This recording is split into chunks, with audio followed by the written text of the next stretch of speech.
Y'all know that Advent means waiting, and the way the schedule works out this year is really weird, so technically we are not in Advent yet. Advent starts next week, and so actually we have one more week of Thanksgiving. So that means get the turkey out, get the dressing, you still got some more time left. So with that being said, Advent means waiting, but we are going to wait. But if you think about it, is there ever a time when Thanksgiving is not supposed to be in season? And one time we had a minister who was doing a community-wide Thanksgiving service, and at first I was kind of getting upset because it was a community-wide service, and I could tell that he was just preaching the exact same sermon he preached that morning on Ecclesiastes. And I was like, this has nothing to do with Thanksgiving. And he went through a 30-minute sermon and had nothing about Thanksgiving. He said there's a time for rest, a time for this, a time for war, a time for peace. He went through all the things. I was like, there's nothing about Thanksgiving in this. During the very last point, he says, if you notice in the book of Ecclesiastes, it says there's a time for this, a time for that, a time for this, but he says, it never says there's a time for Thanksgiving. And he says because it doesn't have to, because there's never a time not for Thanksgiving. And I was like, oh, I see where you're going with this now. But there's always time for us to give thanks.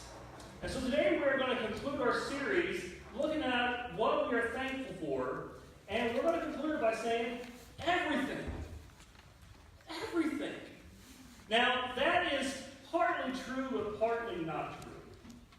Because we're going to say that we're thankful for everything, but not necessarily everything as is. And we're going to focus on 1 Thessalonians chapter 5, verses 16 to 18. Now, you were at our community Thanksgiving service this past Sunday, which I have to apologize. I thought it started at 7 o'clock. It actually started at 6:30. And so, you know you're in a good community when the pastor shows up late at the community Thanksgiving service, and the other ministers there are poking fun at him the whole time. Okay? So, they will get their just rewards one day. But Terry Leaf actually proclaimed this text and preached it, did a great job. But he said the keys to a happy life, the key to a successful life is 3 things. Just follow this. Rejoice, pray, give thanks. That's what this verse text. I'm looking at verse 16. It says, be joyful always, pray continually, give thanks in all circumstances, for this is God's will for you in Christ Jesus. Okay? Now that is just great advice. Be joyful always. Pray continuously. Give thanks in all circumstances. But then you look and say, how is that possible? I mean, are we really supposed to be joyful at all times? Are we really supposed to give thanks for everything?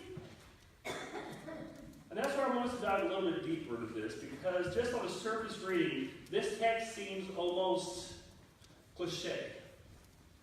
Easy. You know, just like little bitty tidbits of advice. But when you dig down deeper, you realize this is really a profound text that is centered on the gospel of Jesus Christ. And that is what makes all of this right here possible. So let's look at this together. The first thing we'll see is, we're saying in verse 16, rejoice always. Now, whenever you read that, I said rejoice always, understand that that does not mean that it is that if you are ever feeling depressed, discouraged, or down, that somehow you are sinning. Because if we're honest, we all have down days. I mean, there's times when Chris is going to feel down today when the Browns lose. Sorry. But we all have days when we feel down. We all have times discouraged. We go through seasons of life where we have more gloomy days than happy days. And God's not up there in heaven saying, how dare you not smile? How dare you not be jovial? Because what we forget is that you can have joy and sadness at the same time. I love this text. This comes from 2 Corinthians chapter 7, verse 4. And I want you to read what Paul says here. And I think this is so great. He says, I have great confidence in you. I take great pride in you. I am greatly encouraged. And listen, in all our troubles, my joy knows no bounds. In his troubles, he's at a point where he's admitting there's bad things going on around me. I'm feeling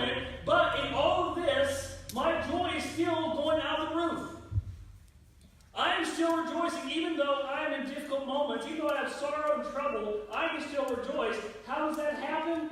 It's where you have your life built on something that is solid, something that is deeper than mere circumstances. And raise your hands. How many of y'all went Black Friday shopping? Okay, shame on you. I'm just kidding. No. You know how many people were out there fussing and fighting to get a big screen TV or to, get their husband that video game he wanted or all that stuff? Thank you, Denise. But all those things you bought, and this is the sad reality of it, Christmas morning, your kid, your husband, your spouse will open that and they will be happy and they will rejoice, they will kiss you, they'll be happy. But what happens, not even the next day, what happens that afternoon? What now? What else you got? How quickly all those things that we thought would bring us excitement all of a sudden are no more. In fact, by the time you get to January 1st, you look at the Christmas decorations, you're like, I can't wait till these things get down. That means there's got to be something deeper to which you are drawing this joy from. Not just things, not material things, not circumstances. And that's where you got to ask yourself, what is your life built upon? Now, this is great artistic graphic design, isn't it? Okay? Jesus said, 2 men built their life on a foundation. One on a solid foundation, one on a shaky foundation. And a storm came and hit both. Now see, here's the thing. You can build your life on all these things, on just your loved ones, your health, your job, your money, your things, all these things. But guess what? Those things come and go. And if your life is not built on a solid foundation that is steady, that is constant, that will not be shaken, that will not move, then all those other things can blow away. We all think about this. We talked this week about what we're thankful for. A lot of the things that we said we were thankful for last year, we no longer have this year. And does that mean we're no longer rejoicing?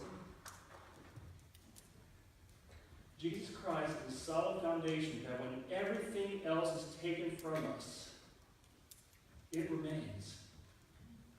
But not only that, it is far superior than everything else on that list. I love all those other things, but if you hold them up to the gospel of Jesus Christ, it pales in comparison what Jesus offers us. Jesus offers. Have y'all ever just sat and gave thanks to the gospel? What does the gospel say? The gospel says that the creator of creation, think about that, the God who made all things, loved you enough, he came to this earth in the flesh as one of us, took upon himself our sins, our wrongdoings, our guilt, our shame, went to the cross, died for us, so that we can be forgiven, so that we can have eternity with him. There's heaven, there's restoration, there's all these glorious things.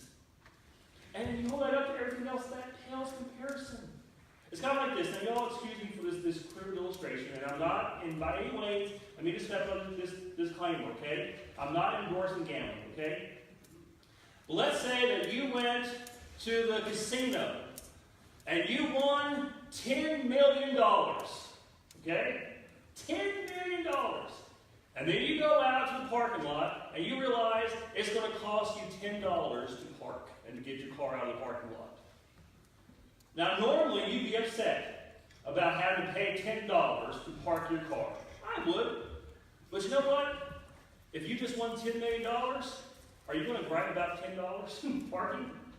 Are you going to be like, nothing's going to bring me down when $10 million?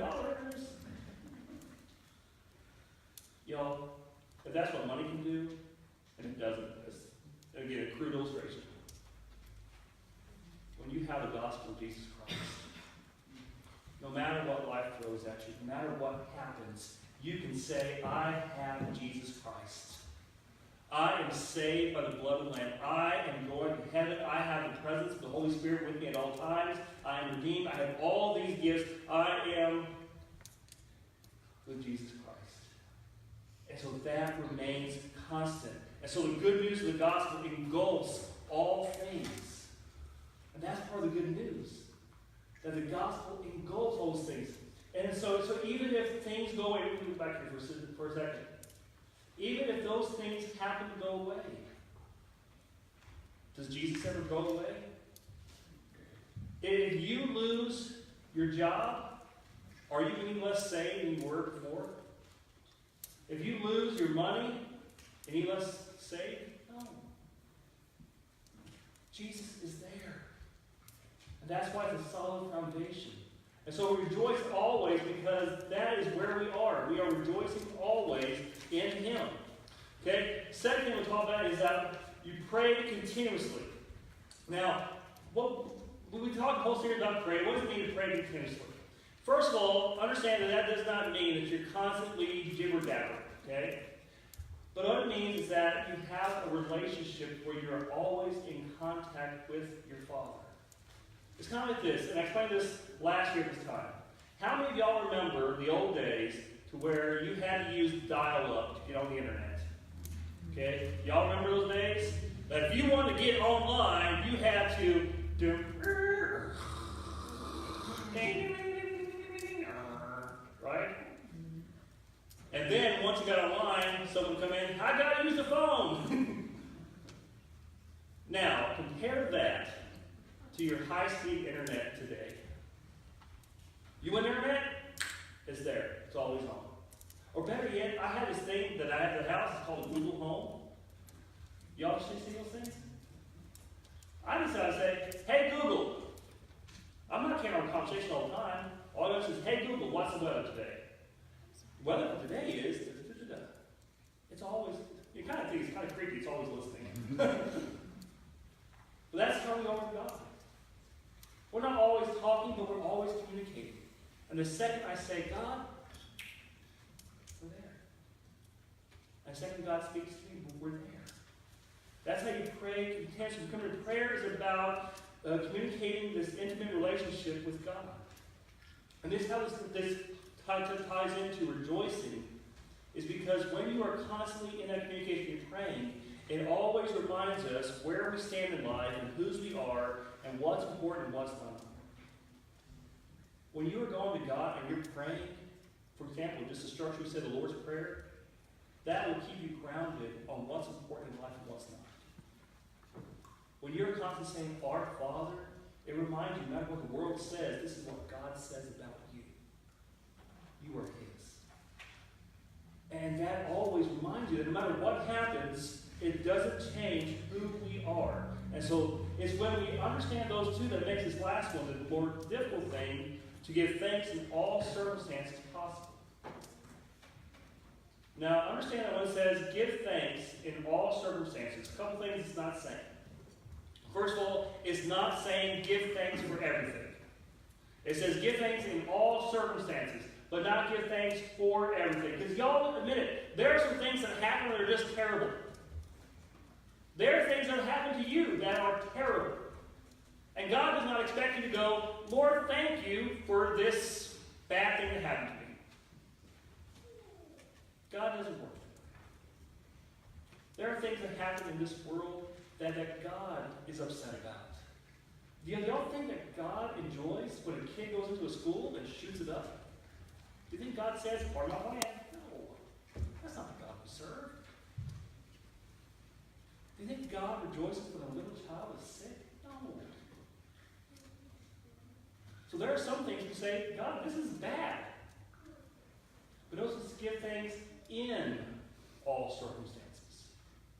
Not for, but in all circumstances. And there's a big difference. It's because it means that even in the terrible things, there's still something that you can say thanks for. And that's God said, this is God's will for you in Jesus Christ. When you're in Jesus Christ, this is God's will for you to do this. Because when you know God is your Savior, when Jesus Christ is your Lord and Savior, when you have that foundation that is irremovable, and when you're saved by the gospel of Jesus Christ, that means that no matter what else happens, you have something to give thanks for. I want to read to you one of my favorite verses here. Habakkuk 3:17 says, though the fig tree does not bud, Okay? That means if like you're planting your garden, doesn't come up. Your crop fails. And there are no grapes in the vine, though the olive crop fails, or the field produces no food, though there are no sheep in the pen and no cattle in the stalls. Basically, this means your life stinks. Everything is bad. Your economy's bad. Your life is bad. Your sheep are gone. Okay? It's terrible. But notice what he says. Yet, I will rejoice in the Lord. I will be joyful in God my Savior. I'm not joyful because I lost these things. I'm joyful because even though I lost these things, I have God as my Savior. I'm not grateful that these bad things are happening, but I'm grateful because even though these bad things are happening, Jesus Christ is mine. Do y'all see how that works? Be thankful in all circumstances. So here's things. We're grateful that this changed our life. And think about this. Job. Has anyone ever had a worse day than Job? I mean, Job lost everything on this one day. I mean, if y'all read the text in Job where it says, one guy comes up and says, this bad thing has happened, and as he's still speaking, another guy comes up and says this, your kids are gone. I mean, all these things. But y'all remember what Job does at the end of that? Tears his clothes, he falls down, he grieves, but then it says he worships. And says, naked I came into this world, naked I will leave. Blessed be the name of the Lord. As Mahoney Evans said about this, he said, you can't take away what you didn't have in the first place. And if something is gone, it means you had it for a while. And you're grateful for the time you did have it. And Job looked at that and said, God gave it, God take it away. Y'all remember how Paul and Silas in prison? They're chained up. They're about ready to die. And remember what they're doing? They're singing hymns and rejoicing and praising God. So this is all that God does. So God in circumstances, we give thanks. First of all, for this new perspective. Second of all, that God is with us in all of these things. Here's a promise. No matter what you're going through, you're not going through alone.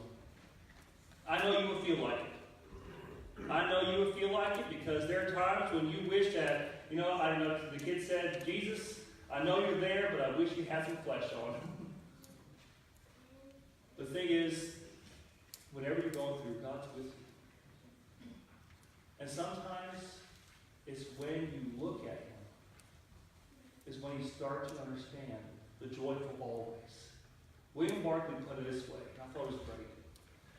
If you're walking and the sun's behind your back, the shadow's always going to be in front of you. And so you're going to see darkness, you're going to see the shadow, you're going to see gloom, you're going to see all the things we saw before. But if you turn and face the sun, all of a sudden the shadows are all behind you. And now you see the light. So here's the thing, when God's with you, you turn and you see the light. You know He is there. And you know His presence is being felt with you. And then also the promise that God is at work doing something. And this is where one of my favorite verses, these all come together. And this is in Romans chapter 8, verse 28. And we know that in all things, God works for the good of those who love Him, who have been called according to His purpose. Okay, now you understand this. There's not saying that God causes all those things. God is not the source of evil. But in all things, God works. That means that first He works in us. Remember, God's will for us to be holy. When you go through difficult times, you grow so much. And you learn, that's what James said, consider joy, my friends, when you suffer trials of all kinds. When you go through those things, God's doing something in you. But then in those times, God can use it to do something through you. I was reading this past week about Mother Teresa. Mother Teresa told a story at a prayer breakfast one time. It was one of those precious stories. She said that her and a group of nuns went and they found these folks who were at death's doorstep. And so there's about 4 of them. And so she tells the other one, you take these 3, I'll take the worst one. And she took this woman who was just awful, just on death's door. She took her and carried her to her bed, put her in bed, and was washing her and taking care of her. And she said that the woman, who was just barely alive on this, reached up, grabbed her hand, and kind of pulled her down and just gave her a kiss on the cheek and said, thank you. And she said that the woman could have sat there and complained about what's going on, could have said, I need this, I need that, and did all this, but instead she said, thank you. And she said that she was so blessed that moment by what that woman was going through and how she responded, that woman became a greater blessing to her than she was ever to that woman. God uses you in your difficulties. And then also God does stuff that we can't see yet. In all things, God works for the good of those who love Him, who have been called according to His purpose. Think about this. Moses' mom. Do y'all think about a more difficult thing than having to basically throw your child in a river and sacrifice him? Can you imagine having to do that? Can you imagine having to put your child in a boat and set him down? But do you realize that in that difficulty, what happened? Pharaoh's daughter found Moses, took him out of the river, and then she needs someone to nurse him. And so who does she get? Moses' mom. In other words, Moses' mom got paid for raising her kid. Think about Joseph. Could you think of anything worse than your siblings throwing you in a well than selling you into slavery? Some of y'all had older brothers. You probably came close.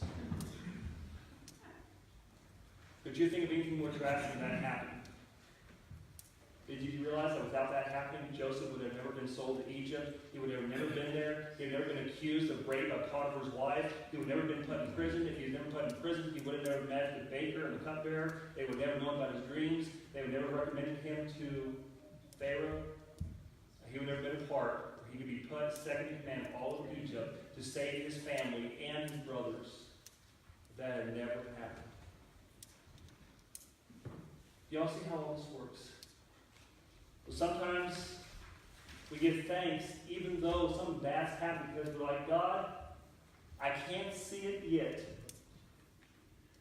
but you're up to something. And I will see it one day. I will see it. So let's look at our so what. What does this mean? First of all, no matter what your circumstances are, see them through the lens of the gospel of Jesus Christ. I want you to think of the most difficult thing you've experienced in life. Okay? Put in your mind, the most difficult thing. I want you to hold it up like this in your mind. I want you to then put the gospel right in front of you. How does the gospel impact that situation? What hope does the gospel bring to you through that? Hold up the cross of Jesus Christ. Hold up the resurrection of Jesus Christ. Hold up heaven. Hold up all that. And then you get to see, yes, this is temporary. Yes, this is painful. This is sorrowful. But I know my Redeemer lives. I know my Savior is with me. I know that God is going to one day fix all of this. So see things through the gospel. Second of all, in all circumstances, be patient and trust in the goodness and power of God. And this is difficult. Because one thing we have a hard time doing is waiting. That means that when you go through a bad time, don't give up on God. Hold out. Hold fast. Have y'all ever heard this verse before? It's one of those favorite verses we read about all the time. And you hear it all the time proclaimed. It's from Jeremiah. For I know the plans I have for you, declares the Lord, plans to prosper you and not to harm you, plans to give you hope in the future. Have y'all heard that? Inspirational, isn't it? God knows the plans. Okay, I want to show you the verse that comes right before that. Okay? Jeremiah 29, verse 10 and 11. This is what the Lord says. When 70 years are completed for Babylon, I will come to you and fulfill my gracious promise to you back to this place. For I know the plans I have. In other words, after 70 years of discipline, after 70 years of heartache, after 70 years of you being out of your home, out of your country, cast as a foreigner to a foreign land,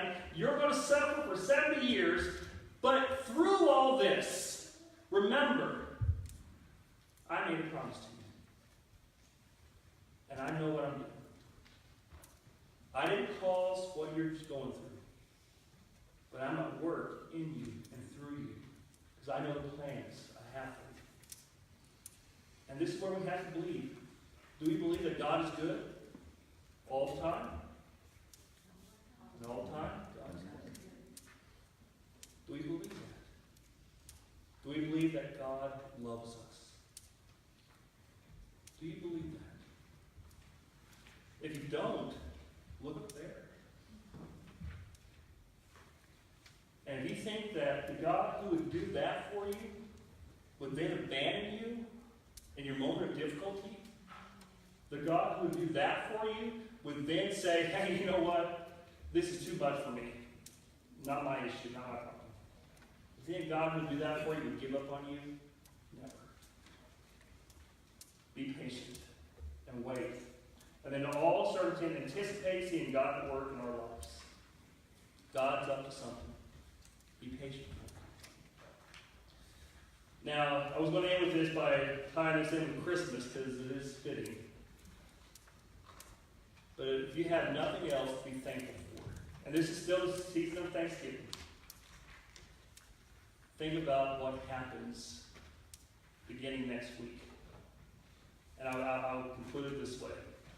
Now, y'all, this past few weeks, my heart was broken when Stan Lee died. Y'all know I'm a comic book nerd, right? And y'all know who Stan Lee is, right?